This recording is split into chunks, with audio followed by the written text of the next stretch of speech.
নমস্কার বন্ধুরা, কেমন আছেন সবাই? আশা করি ভালো আছেন। আমিও খুব ভালো আছি। চন্দ্রিকা লাইফস্টাইলের আরেকটি নতুন ব্লগে আপনাদেরকে অনেক অনেক স্বাগত জানাই। আজকে হচ্ছে গিয়ে বসন্ত পঞ্চমী, মানে সরস্বতী পুজো। তো সবাইকে জানাই সরস্বতী পুজোর প্রীতি, শুভেচ্ছা, ভালোবাসা, আর বড়দের আমার আন্তরিক প্রণাম।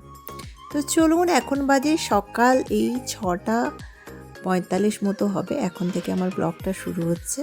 তো সকালে উঠেই আমি স্নান টান করে রেডি হয়ে গেছি, করব পুজো। তো আজকে আমাদের কি হয়েছে, ব্রাহ্মণ ঠাকুর আসার কথা ছিল। তো ঠাকুর মশাই হঠাৎ অসুস্থ হয়ে গেছে। জানি না সত্যিকারে অসুস্থ হয়েছে কি ব্যাপার। তো উনি হঠাৎ বললেন আসতে পারবেন না।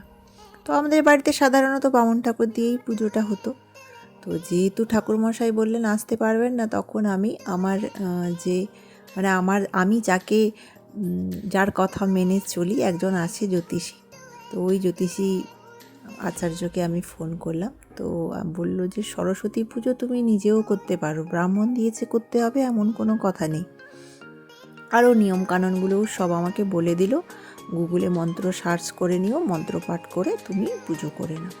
তো তখন আমি লেগে পড়লাম আর কি পুজো করার জন্য। তো মোটামুটি এইদিকে আমার ঘর টট সব বসানো হয়ে গেছে। ঠাকুরকেও শাড়ি টাড়ি পরিয়ে আমি ফুল টুল সব দিয়ে দিয়েছি, আর ফল টল কেটে প্রসাদও দেওয়া হয়ে গেছে। এখন শুধু আরতিটা করে পুজো শেষ করার পালা। তো যাই হোক ঠাকুরের দয়া, এখন শুধু ঠাকুরের কাছে ক্ষমা চেয়ে নেওয়া যে ঠাকুর, যদি আমার কোনো ভুল হয়ে থাকে তুমি ক্ষমা করো। কেন কি, আমরা যেহেতু ব্রাহ্মণের মতো তো পুজো করতে পারবো না। তো নিজের মন থেকে যেভাবে পেরেছি, আর উনি আমাকে, আমার আচার্য মশাই যেভাবে আমাকে বলে দিয়েছিলেন সেইভাবেই করেছি। জানি না ঠাকুর তাতে কতটা সন্তুষ্ট, তবে আমার তো ভুল ত্রুটি হতেই পারে। তার জন্য আমি ক্ষমাটা চেয়ে নিলাম। তারপরে একটু ঘরটা বন্ধ, মানে হল থেকে সবাই আমরা রুমে ঢুকে গেছিলাম। হলটা একটু ঠাকুরের জন্য ছেড়ে দিয়ে উঠে এসে তারপরে হাজব্যান্ডকে দিয়ে দিলাম প্রসাদ। এবার দেবো ছেলেকে।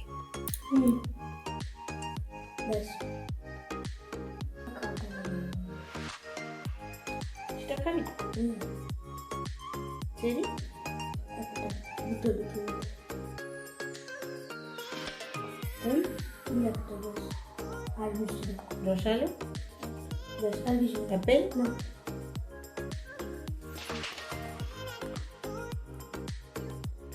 এবার নিচেও একটা প্লেট নিয়ে বসে গেলাম। महाराष्ट्र मुंबई तो कत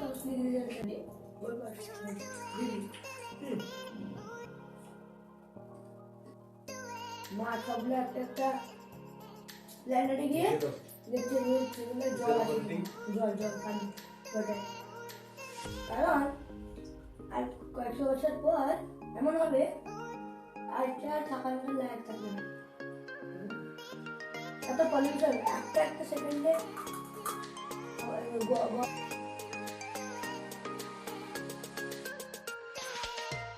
প্রসাদ খাওয়া শেষ। তারপরে কিছুক্ষণ বাদে আমি একটু চা বানিয়ে ওকে জিজ্ঞেস করলাম, তুমি কি 1 কাপ চা খাবে? তো ও বললো হ্যাঁ খাবো। তো 2 কাপ চা বানিয়ে দুজন নিয়ে বসে চা খাচ্ছি।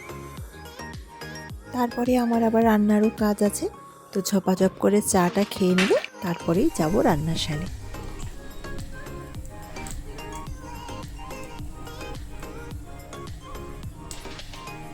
চলে এসেছি আমি রান্নার ঘরে, আর শুরু হয়ে গেছে আমার রান্না। তো প্রথমে বেগুন ভাজাটা করব, তারপরে একটা সবজি তরকারি করব, আর ব্রোকলি দিয়ে আর মটরশুঁটি দিয়ে একটা তরকারি করবো। আজকে যেহেতু নিরামিষ, তাই আর কি করব খুঁজে না পেয়ে এই 3টা তরকারি বেছে বেছে করলাম।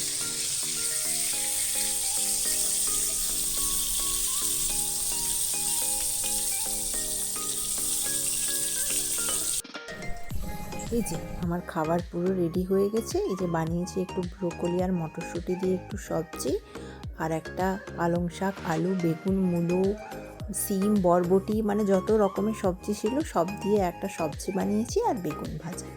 আর আজকে যেহেতু নিরামিষ হলেই আমার চিন্তা থাকে যে কি রান্না করব। যেহেতু কোনো তরকারিতে আদা ছাড়া আর কোনো পেঁয়াজ বা রসুন পড়ে না, তার জন্য রান্নার একটা ব্যাপার থাকে ওই দিন। যাই হোক, মোটামুটি রান্নার পালা কমপ্লিট। এখন খাওয়ার পালা। খাওয়া দাওয়া শেষ হলেই তারপরে একটু রেস্ট নেব, কারণ আজকে সকাল থেকে প্রচুর ধকল যাচ্ছে। আর এখন ঘড়িতে বাজে প্রায় 1টা মতো, 5 মিনিট বাকি আছে এখনও 1টা বাজতে। তো চলুন খাওয়াটা শেষ করে নিই।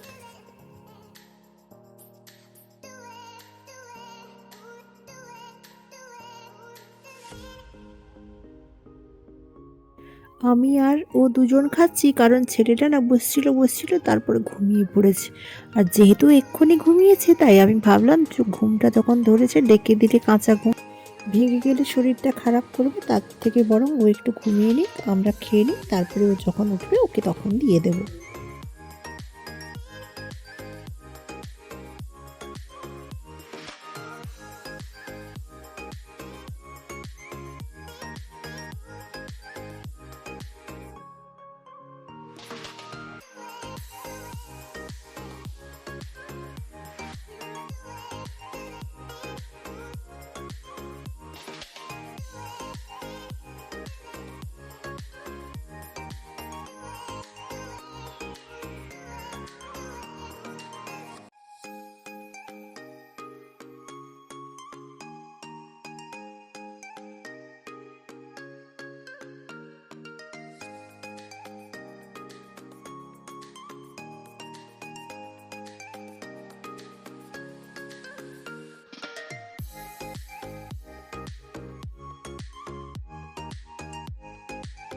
এখন বিকেল 5টা মতো বাজে, আর আমি ঘুম থেকে উঠেই ড্রেসটা চেঞ্জ করে নেব, যেহেতু দুপুরে আমি খাবার খেয়েছিলাম, তো ওই এঁঠো কাপড়ে আমরা সন্ধে দিই না। তো তার জন্য ড্রেসটা চেঞ্জ করে একটু, এই শীতের সময় মানে তো জানেন সব কিছু ক্রিম মেখে রাখতে হয়, না হলে কিন্তু স্কিনটা পুরো একদম বাজে হয়ে যায়। আর স্কিন খারাপ হয়ে যাওয়া মানেই শীতকালে একদম অবস্থা খারাপ। যাতে স্কিন ভালো থাকে তার জন্য আমি কিন্তু সবসময় মানে ক্রিম, মানে আমার স্কিনের জন্য যা যা দরকার সেগুলো আমি সবসময় ইউজ করে থাকি। যাই হোক, চলুন আমার রেডি হওয়া হয়ে গেছে, তারপরে একটু চা খেয়ে সন্ধে দেব।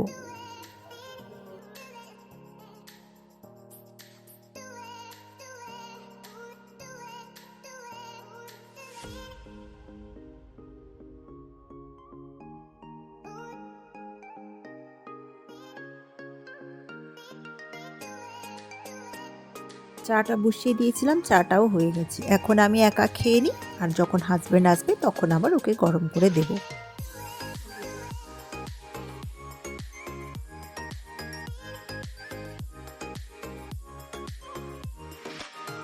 তারপর আমি কিছুক্ষণ বসছিলাম, আর চলে এলো আমার পার্সেল। আর যে পার্সেলগুলো খুব দরকার ছিল সব পার্সেলগুলো আমার চলে এসেছে। তো চলুন পার্সেলগুলো খুলি, এক একটা করে দেখি। একটা প্রথমে বেরালো লিপস্টিক, আর এগুলো এই যে ঠাকুর বসে যে ওর নিচের যে কি বলবো, ছোট ছোট জাস্ট গোল গোল টাইপের। আর এটা একটা কৃষ্ণর জন্য নিয়েছিলাম গদি, এসছেও খুব সুন্দর, জানেন, সুন্দর একদম।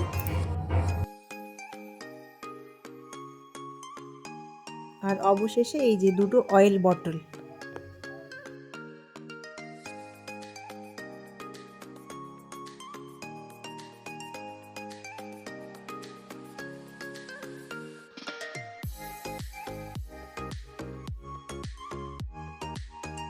এই যে অয়েল বটলগুলো আমি সুন্দর করে সাজিয়ে রেখে দিয়েছি আমার কিচেনে।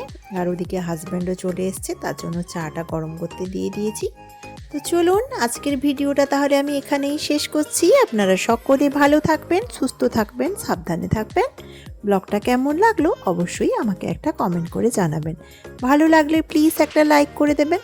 আর যারা যারা আমার ভিডিওটা নতুন দেখছেন তাদের কাছে আমার বিশেষ অনুরোধ আমার চ্যানেলটাকে সাবস্ক্রাইব করে রাখার, পাশে থাকা বেল আইকনটা অবশ্যই প্রেস করে রাখবেন, যাতে আমি কোনো ভিডিও আপলোড দিলে নোটিফিকেশন সবার আগে আপনার কাছে পৌঁছে যায়।